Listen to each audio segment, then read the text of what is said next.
Yes, sir, the Lakers' new super team with only 4 players from the NBA championship year back in 2020. King James and the Lakers were unable to defend the crown last season. Yeah, the Lakers were eliminated in the first round in the 2021 NBA playoffs, only 71 days into winning their NBA championship the year prior. The Lakers were already getting ready to defend their crown in the upcoming season, but after an unsuccessful season, the Lakers only keep 4 players from the championship run and add almost a new roster for a new championship next season. Yes, sir, let's talk about it. Hey, LeBron James is the most dominant and accomplished small forward to have ever played the NBA game. Yes, sir, King James now. 4 NBA titles, 4 finals MVPs, yeah, and 4 MVPs to his name to go right along the side of that resume. Oh yeah, 18 years, yes sir, he's a Hall of Fame, he's a shoo-in. And in terms of basketball IQ, yeah, all around play, LeBron James has the case for being the greatest basketball player of all time. Lakers legend Magic Johnson spoke about LeBron James' chances of winning a 5th ring. Magic Johnson revealed, I think LeBron, hey, he wants one more. He wants that 5th one. He got to get 5 at least, because I don't think he's going to get the 6 like MJ, but hey, that's what he's chasing. But he might get it, but we have to just wait and see. Okay, that's Magic. LeBron James' stats indicate that he is a much better all-around player.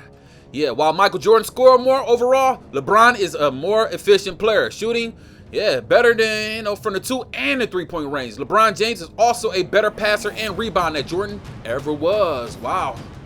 NBA legend and Lakers great Jerry West shared some of his thoughts on the 4-time NBA champion and the Lakers superstar small forward LeBron James. Here's what he had to say. He's maybe the smartest player I've ever seen. Wow.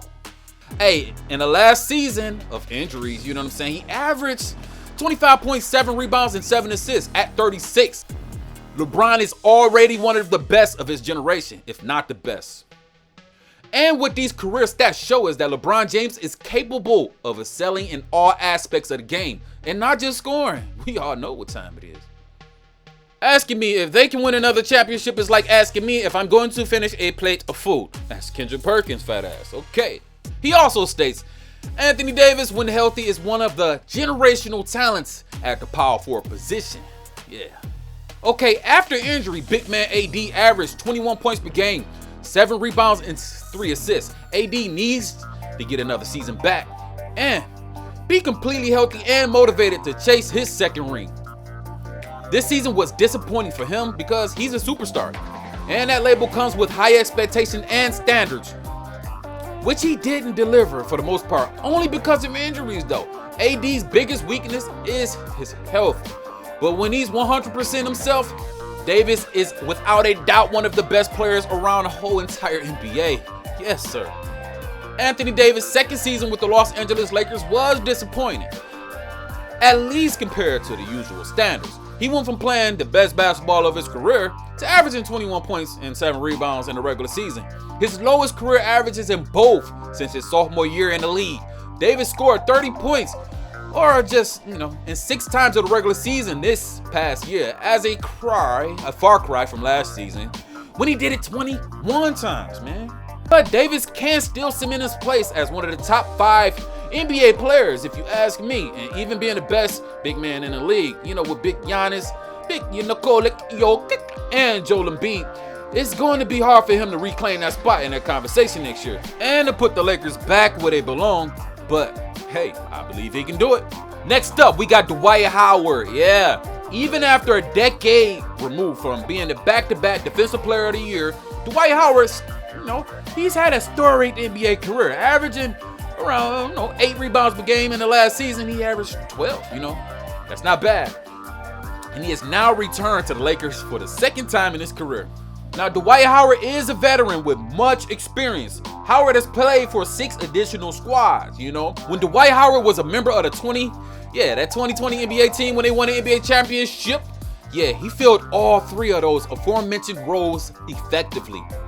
During that season, Howard played almost 1/3 of his minutes next to AD, alleviating some of the wear and tear on the Lakers' most valuable big, Of course, through the regular season, The Lakers thrived in those minutes with a plus 5.0 net rating, close to enough around, 0.56 net rating as a team, the 5th best in the whole league. And in 5-man lineups, Howard, having him on the floor and Davis, the Lakers trounced teams. This incredible impact helped Dwight Howard win 3 consecutive Defensive Player of the Year awards. The only player to ever do so. LeBron was able to develop consistent chemistry with our guy Dwight Howard, turning him into a lob threat anytime he was around the basket. According to the Basketball Index, Dwight grabbed about 95 percentile finishers around the rim. You know what I'm saying? His elite ability to convert and create lob opportunities for one of the game's greatest passers to ever exploit. Despite his total inability to shoot jump shots, Dwight was able to bend the defense without having the ball in his hand as a screen setter and a roller, posting at a 88th percentile screen assist rate at 97th percentile at the rim, and that's gravity rate per 75 possessions. Whew, gotta love the stats. Analytics are on point. And he was also voted to 8 All-NBA teams and 5 defensive teams, while finishing top 5 in MVP votings 4 times. Howard is one of the most disruptive defenders of all time. He is in every single way a better player than Andre Drummond this season, but more importantly, he understands and accepts his role. And next we got Talen Horton-Tucker. THT is the only one of the same age that the Lakers kept, and he's a young, talented player whom we all saw take giant steps forward this past season. Most importantly, that was his playing time increased greatly per game, as we saw him inserted into the starting lineup for 4 games, and he appeared in 65 total games for the Lakers this past season. Yes, sir, get your money, bro. He averaged 9 points per game, 2 rebounds, and 2 assists. Not bad at all for a 20-year-old. And of course, there are things that he could do better on defense, and also long-range shooting and his turnovers, but that's understandable. He's a young player, and he has a huge upside, THT has plenty of tools.